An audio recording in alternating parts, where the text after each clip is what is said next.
Good evening. Welcome. So there's a video that I've watched probably 100 times. Um, and I've had him on the channel. We've done a couple conversations. His name is Corey Anton, and he's a professor at a college in Michigan, I believe. And he's written a bunch of books. He's got a book coming out on nothingness, communication. He studied with McLuhan, I believe, and with some continental philosophers. He's got a kind of an eclectic mix. But I've been listening to him for years. He was one of the first people on YouTube, right, that spoke kind of a deeper conversation. And it's been a pleasure knowing him and having him on the show. I love the way he thinks and where he comes from, and especially the way he grapples with things. And so there's this one video that I think I want to play and just look at it, because he's making a distinction that I it's very difficult to tease out, right, and to see it. But the distinction being made, I feel, as I'm getting older, it's interesting. When I listen to it now, I understand it much more a few years ago than a few years ago. Especially kind of the thing that's important, what matters, right? What matters in the world, in my life, right, is kind of changing on its own as I age, right? As I move towards my own death. So I'm going to go ahead and pull this up. Hopefully that goes pretty smoothly. All right, here it is. Okay, we'll go ahead and listen to it, and I'll talk about it. Okay, so the other day, I was talking with someone who is a lot older than I am, and I came home, and I think as probably everyone does, I had these thoughts about, what exactly am I doing with my life, and what will ever happen to me, what will become of me, what will be, what will happen in the end? How will it all go down? And I thought more about, what difference have I made, and has my life mattered? And I think it is easy to fall into this "it's a wonderful life" kind of stuff, where one says, okay, well, even if you didn't make a grand, significant, noble contribution, you didn't bring about world peace, you didn't end starvation, you didn't cure cancer, but you made small and humble contributions all the way. And I just kept thinking more about the different ways that people try to ask and sort of respond to this question of the fear about what is one's life, what is one's life's meaning, and has one done enough? Will one not necessarily be remembered, but will one's life have been justified by one's contributions? And I think all of that, it's an interesting thought. It's a kind of response. But the more that I kept thinking about it, I guess the more dissatisfied I got with that entire line, or the entire trajectory of thought, that it's almost like it is a kind of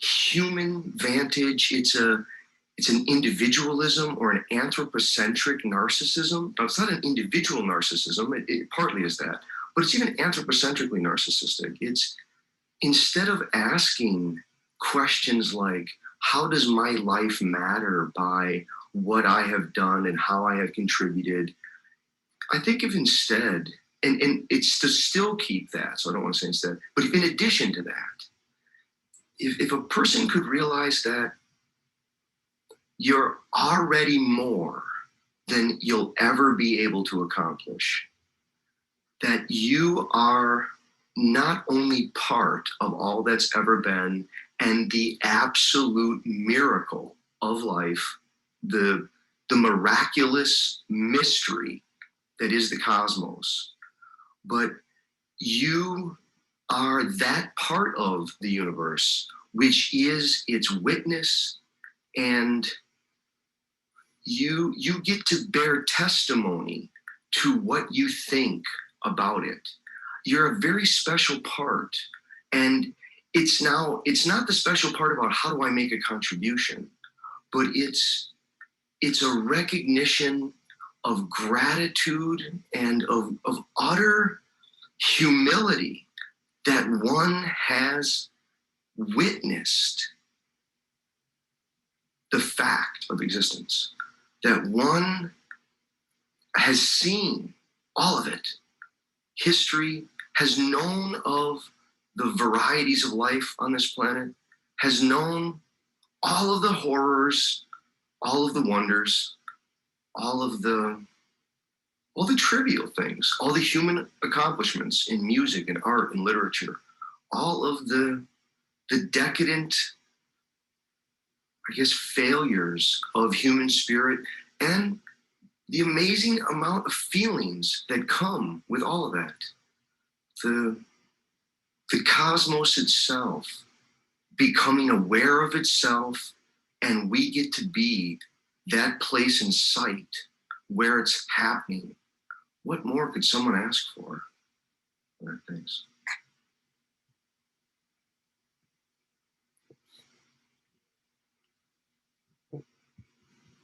Sorry, John. So he's making this distinction. It's a really powerful video, you know, in the sincerity that it's coming from. It's funny. I've really noticed I like watching people think. It's such a privilege to watch somebody grapple, right? It's there's a kind of intimacy that you get to witness and be with when you really hear somebody authentically be confronted by the intelligibility or the lack of intelligibility of their life and confront it, be with it, let it impregnate you and you impregnate it, right? And really take it up. It's a miracle to watch that happen. And especially when you think about, you know, what is it to be human, right? Like Heidegger talked about this as Dasein is something like um, something like the openness, right, to being. We're like this site upon which existence, you could say, echoes in the shell of our head. Right? It's like tuning into somebody is you're listening to existence as if you were kind of listening to a shell, like a seashell. And it's a very limited view, right?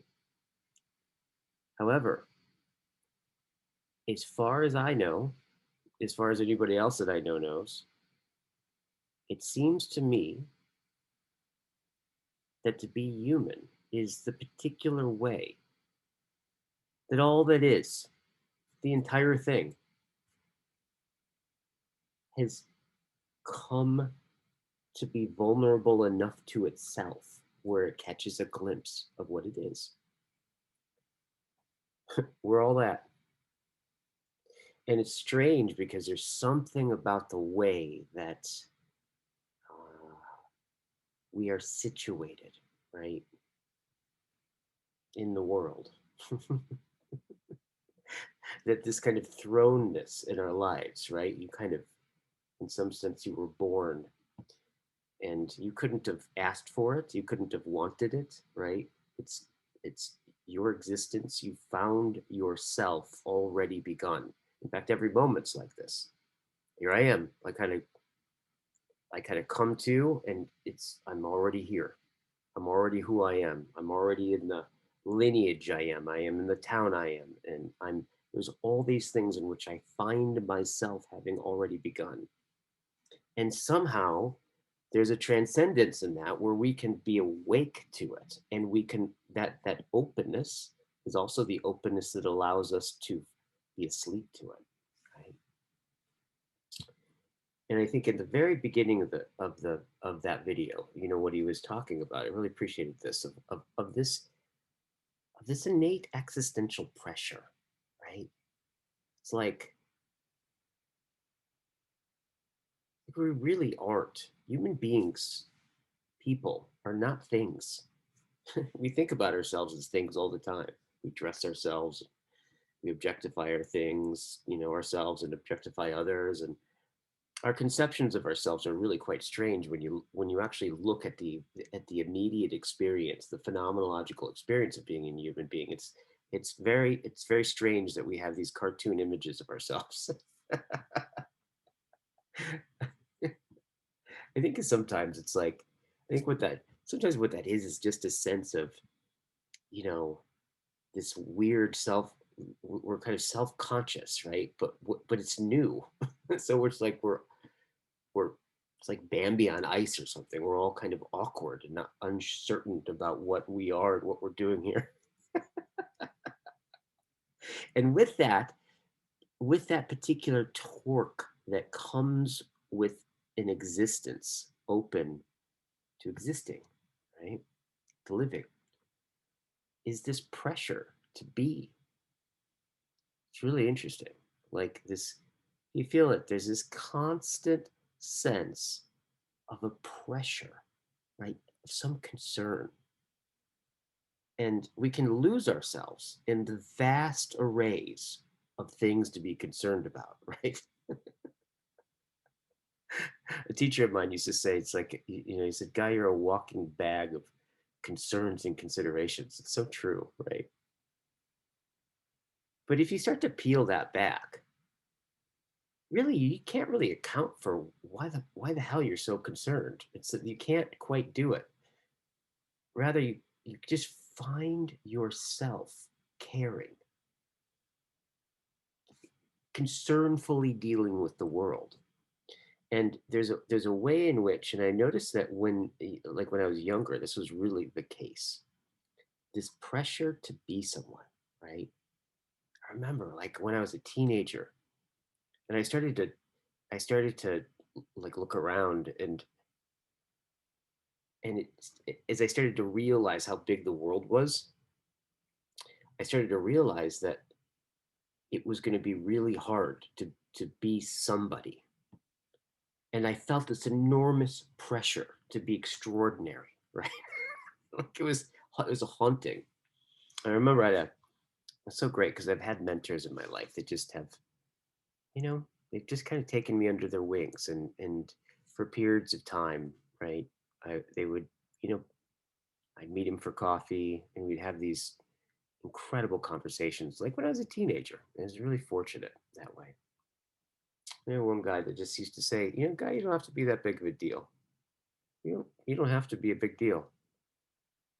And he would just say that to me, right? And I remember like that would there was something soothing about that, but also something impossible, right?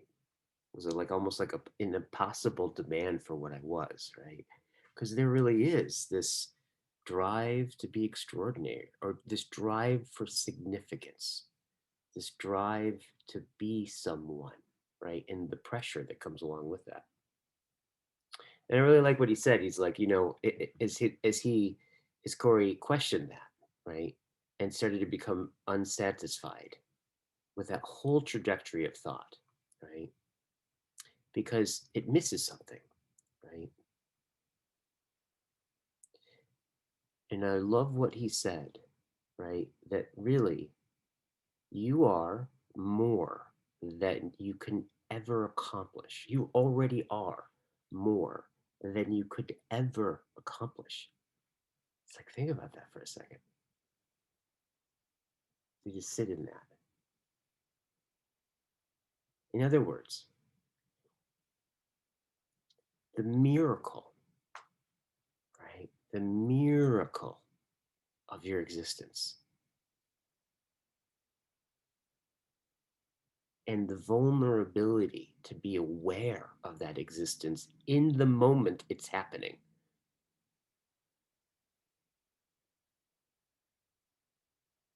and the world that floods and pours into your perspective, right?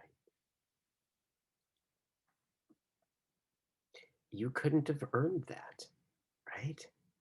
I think that's kind of the pressure.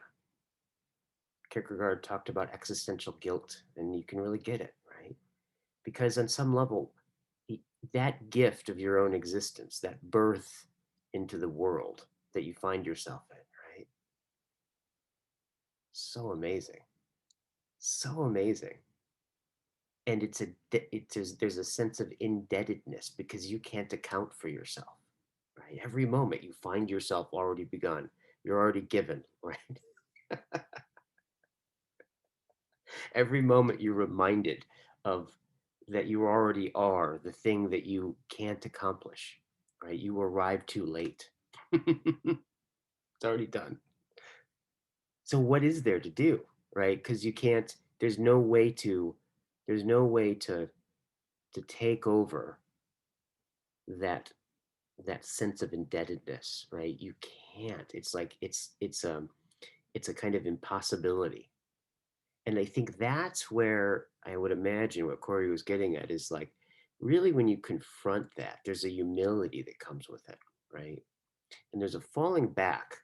And in that falling back, right, kind of falling back into your awareness, falling back, right, into the care upon which your concerns comport themselves. And as you, in a certain sense, drop back into the sense of the infinity behind your eyes, right? What do you find, right? I mean, you're really, really encountering the moment of world. You are a site for existence. You are the place for which it happens.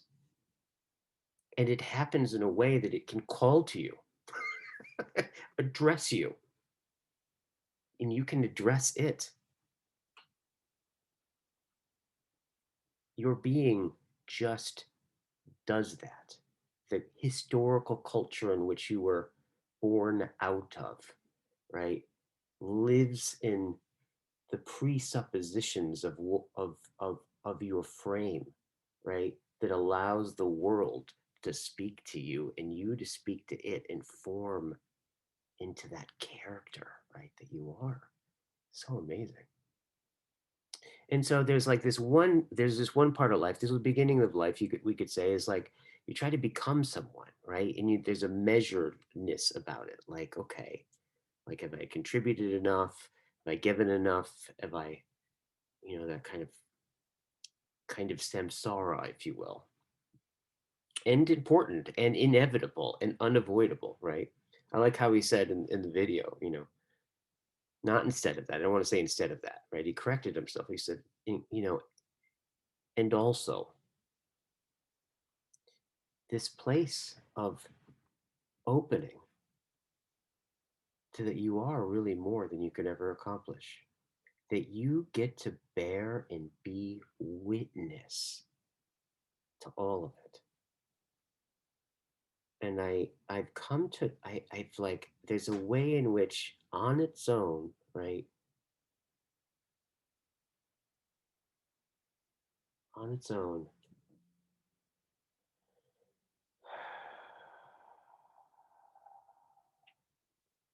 I feel a kind of ethos, an ethics of witnessing, right?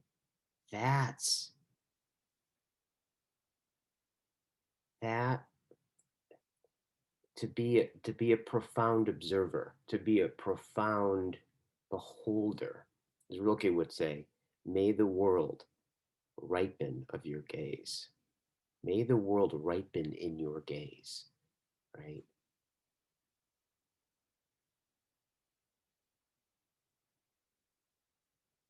And I'm not saying a kind of passivity, right? Because you just can't be passive, right? You're always encountering, even if you're like sitting in complete openness, right? It takes a lot to do that, if you noticed. Right? So witnessing is already a response to existing, right? So maybe with all the hell that's going on, with all the with all the chaos that almost seems unintelligible on some level, right? The fate that's weaving itself, right?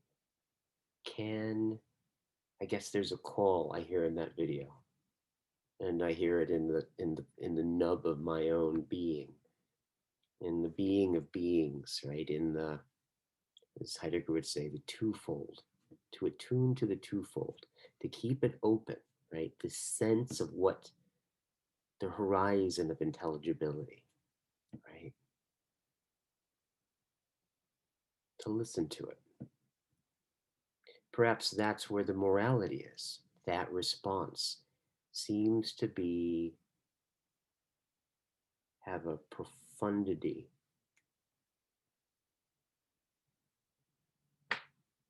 that is a space of gratitude. Yeah, what else could you ask for? Good night. Thank you.